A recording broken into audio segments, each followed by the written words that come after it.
There's something that's hard to admit sometimes. After abuse, a person starts feeling okay.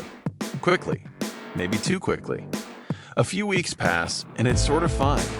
They're seeing friends again, working, smiling, telling everyone they've handled it. And in a way, that's true. But there's another thing that can be happening. Psychologists call it emotional numbing, or more directly, frozen pain. It's not the same as healing, and the difference between them matters more than you might think. Today, we're talking about how to tell real recovery apart from the illusion of it. Not to scare you, but because when you understand the difference, you can actually choose the right path, not just the one that looks faster. Let's start with a specific example, not abstract, a real one. There's a story about a woman, let's call her Gabriella, 36, a data scientist at a biotech company. 7 months out of a 4-year covert narcissistic relationship. She built a spreadsheet to track her recovery, scores herself weekly on 4 categories: sleep, emotional stability, self-trust, relationship readiness. 5-point scale, color-coded cells. This week, her scores are lower than last week, and she's trying to figure out what she did wrong. Recognize anyone? This is called intellectualizing pain. When a smart, systematic person does to trauma what they know how to do with any problem. Analyze, structure, optimize. And sometimes it works really well as a way to avoid feeling. Here's the difference between numbing and healing. Numbing looks like calm. No sharp pain. No tears. You can function. Healing also sometimes looks like calm, but it's a different kind. There's access to yourself in it. You can get angry, and you do. You can be sad, and you are. You can be happy, and it's real happiness, not just another item checked off the list. With numbing, emotions are kind of behind glass. You can see they're there. You just can't quite feel them at full volume. Bessel van der Kolk, the psychiatrist who wrote The Body Keeps the Score, explained this through physiology. When pain becomes unbearable, the nervous system switches into a protective mode.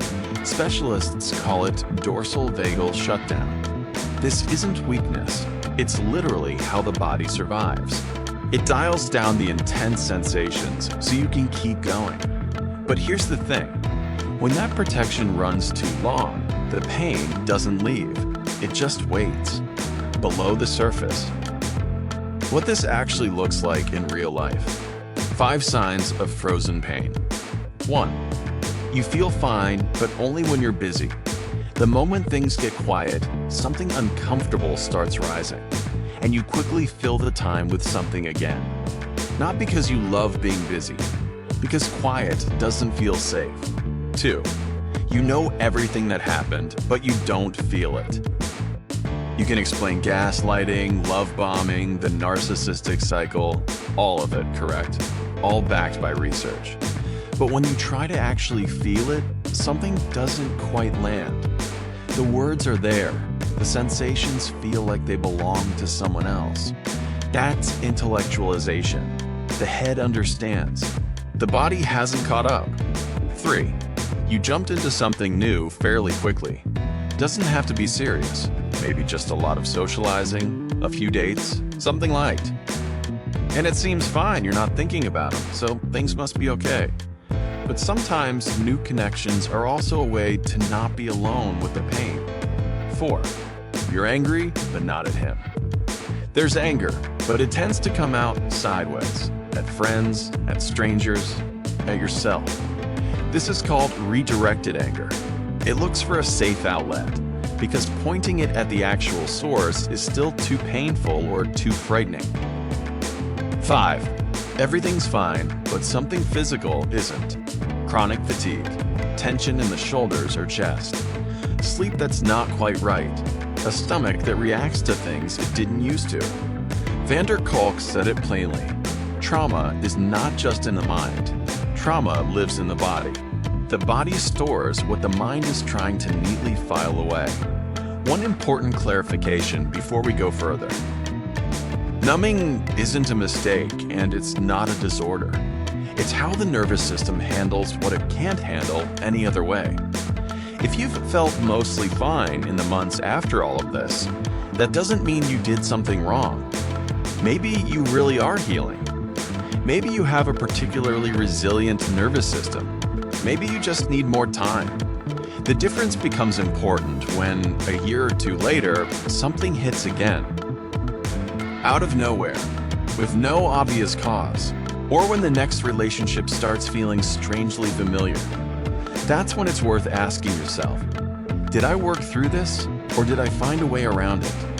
What real recovery actually looks like? It's less smooth. That's the honest answer. It has periods when things are hard, and you know they're hard, and you sit with that instead of running from it. Sometimes you get genuinely angry. Sometimes you cry about things you thought you'd moved on from a long time ago. You can talk about what happened and feel it while you're talking, not just understand it. Psychologists call this integration, not put it in the past and close the drawer.